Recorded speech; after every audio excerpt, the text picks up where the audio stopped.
కూడా దేవుడు తన యొక్క వాక్యంతో మనలను దర్శిస్తున్నాడు. ఇలాగున దేవుడు తన యొక్క వాక్యము ద్వారా మనతో దర్శించడానికి గల కారణం ఏంటంటే, దేవుని యొక్క వాక్యానికి ఒక పేరు ఉంది. యోహాను సువార్త 6వ అధ్యాయంలో మాట్లాడతాడు, పైనుంచి దిగి వచ్చినటువంటి ఆహారమును నేనే అంటాడు. అంటే దాని అర్థం ఏంటంటే, పైనుంచి దిగి వచ్చినటువంటి జీవాహారమును నేనే అని మాట్లాడతాడు. ఆ మాట మాట్లాడినటువంటి వాళ్ళు ఎవరు అని ఆలోచన చేస్తే యేసుక్రీస్తు ప్రభులు వారే. హల్లెలూయా.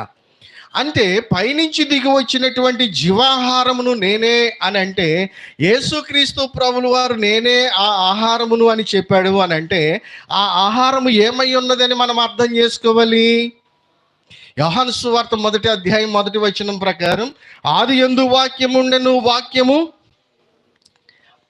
వాక్యమే స్తోత్రం కలుగును గాక.